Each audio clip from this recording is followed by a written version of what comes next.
I just want to pick you up, Ms Bullock, on your comment that fiscal policy can add to demand.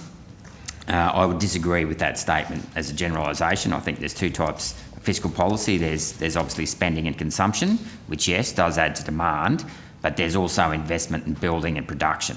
Now, what we've had, as a result of, a lot of the excess demand pent into the market with the $300 billion,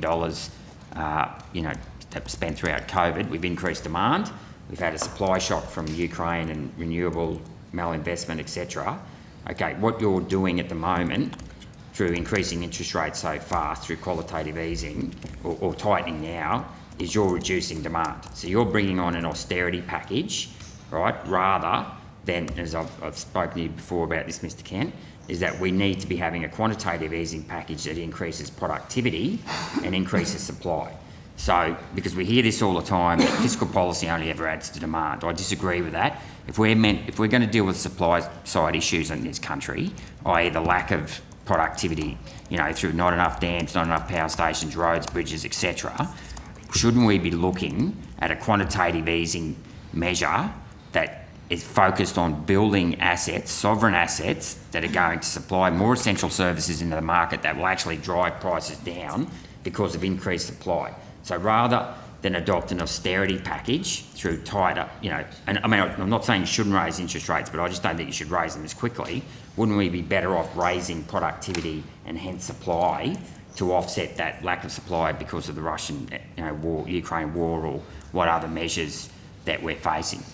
I can't disagree with that general premise. I think what I was basically talking about was fiscal policy that increases demand by increasing consumption. Sure. And the other challenge here, of course, is that we do have, in the infrastructure space, we do have supply constraints there as well. And we know that the federal government, the state governments, there's all the home building as well. There's a huge pressure on construction at the moment, which is also increasing inflation. Yeah, exactly. So all I'm saying is that we just need to be...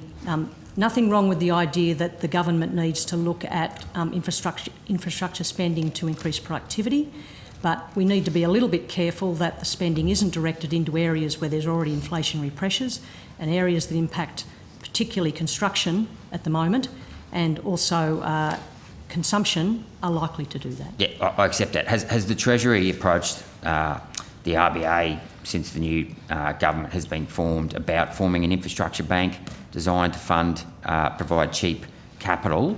And I know you've just, as I just demonstrated, you're providing cheap capital to the banks, but cheap capital, say, to state governments to help build dams and railways and power stations.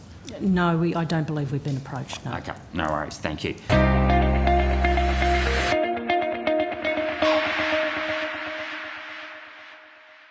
Authorised G. Rennick, LNP Chermside.